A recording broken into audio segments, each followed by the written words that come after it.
High, সবাই কেমন আছো? আশা করছি খুব ভালোই আছো। চারিদিকে জল আর জল। সন্ধ্যাবেলা ঘুম থেকে উঠতে না উঠতে অর্ডার হলো আজকে পেঁয়াজি হবে। তা কটা পেঁয়াজ কেটে ঝপাঝপ বেসন আর চালের গুঁড়ি দিয়ে মেখে নিলাম। আর দেখো ঝপাঝপ ভেজেও নিলাম। ভাজতে দেরি, খেতে দেরি না। মোটামুটি সব বাটি বাটি নিয়ে রেডি রয়েছে, কর্তা আর মেয়ে বিশেষ করে। আর শ্বশুর শাশুড়িকে যতটুকু দেবো ততটুকুই খাবে, কিন্তু এদের তো আর বুঝিয়ে পারা যাবে না, ভাজতে দিচ্ছেই না।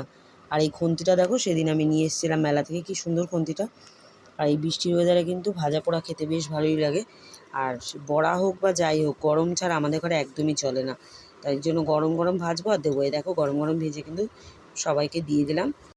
আর এরকম গরম গরম মুড়ি পেঁয়াজি, তার সাথে কি গরম গরম দুধ চা ছাড়া চলে?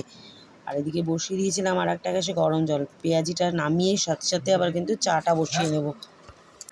এক গামলা পেঁয়াজ কেটে নিয়েছিলাম, তাও যেন কম পড়ে যাচ্ছে। আর এই দেখো চা করে নিয়েছি আমাদের জন্য, 3 জনের জন্য দুধ চা। আর শাশুড়ি শ্বশুরকে কিন্তু গরম লিকার চা করে দিয়েছিলাম, ওরা যেহেতু দুধ চা খায় না। তা চলো আজকের ভিডিওটা এই অবধি, আবার আসবো অন্য কোনো সময় অন্য একটা ভিডিও নিয়ে। ততক্ষণের জন্য টাটা।